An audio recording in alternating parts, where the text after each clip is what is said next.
Welcome to the Second Shift Review.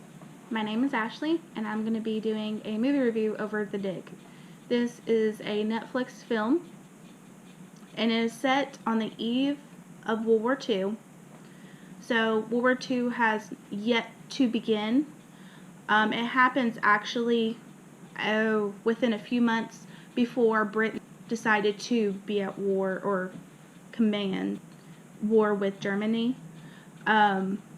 And at this point, the British Museum are trying to get all the artifacts. They have a lot of digs that they're doing in Africa. I think at this point in the film, it mentions that they found a Roman village. So they're trying to finish up all their findings, and they're trying to send out archaeologists to get all the things that they can before war starts. I just have to say, for The Dig, the movie, I thought it might show more war with this movie, but it doesn't really deal with the war. It deals with the people, the characters. It is based on a true story, and it stars Carey Mulligan, Ralph Fiennes, and Lily James. I thought, honestly, Lily James would have more of a... I was hoping she would have more of a... But I just have to say, for every character that's in here, they have their own moment, a spotlight. And each actor gives so much to their character. I know Ralph Fiennes in this, he's the archaeologist that is self-taught, and he left schooling when he was 12. Carey Mulligan buys this property with her husband, the colonel, the colonel has already passed away, and it's been some years, so you don't really get, there's a portrait that seems that he's older.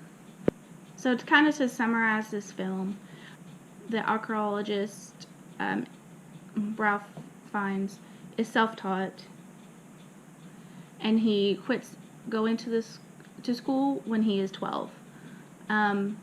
Carey, her character, and her husband were interested in the mounds, which is located in Britain, and so this is a real place, and it's interesting, their dynamic together.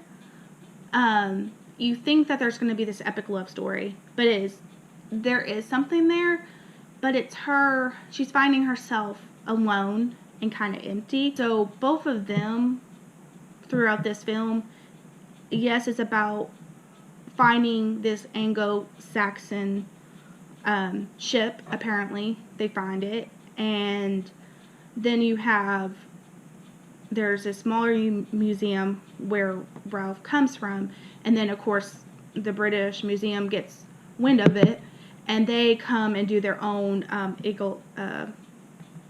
finding, and they end up finding cups, different kind of, in like a chamber.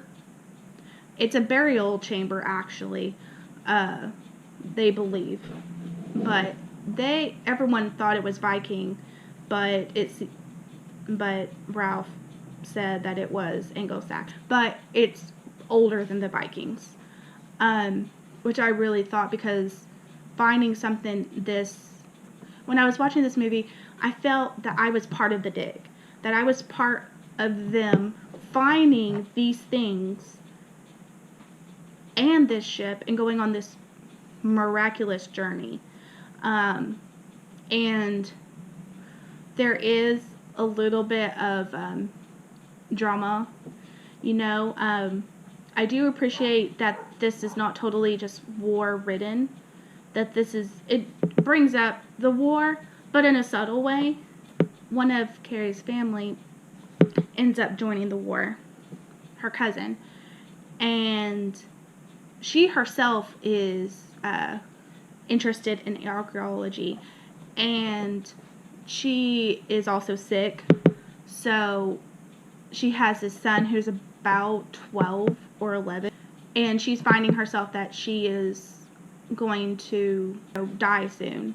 And one of my favorite parts of the film is the very last part.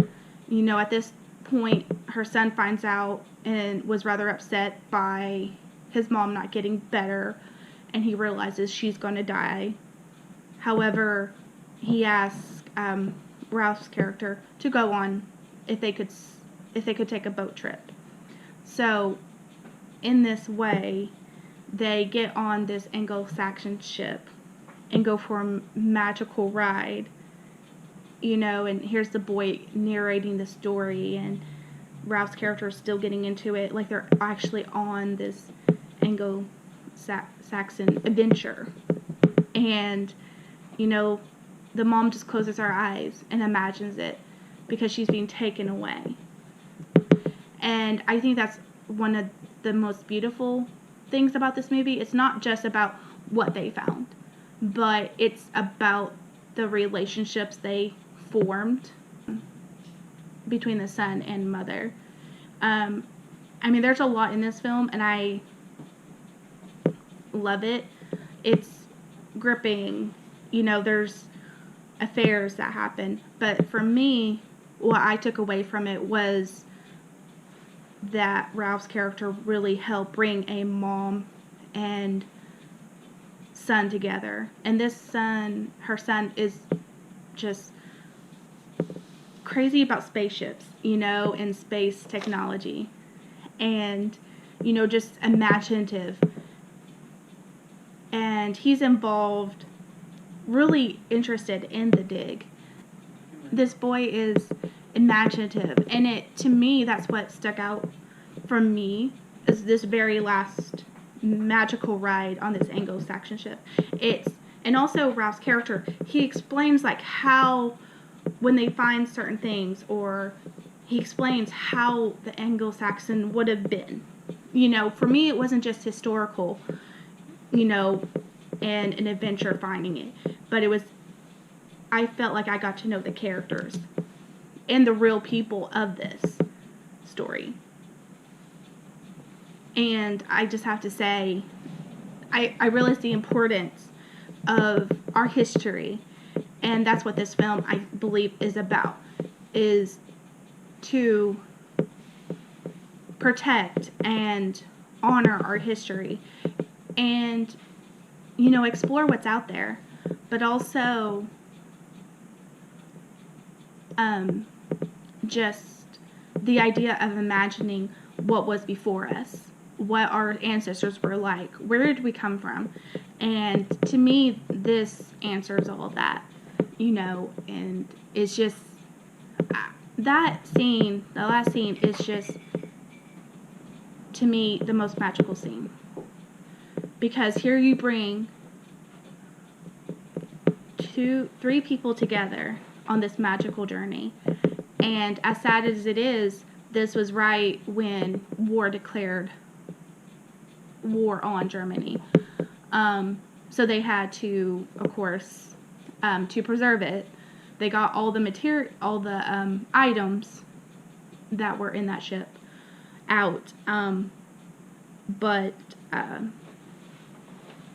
they had to, the ship had to be buried again to protect it. But in this film, also, one thing that comes to rights is who has the right to property, who has the right to, the British Museum thought they had this right to the Anglo-Saxon ship. However, the woman felt it was her right because it was on her property. So this movie brings up a very interesting question of who has the right to display history, and do we all have the right to our own history, or does a nation have the right to take what is not theirs?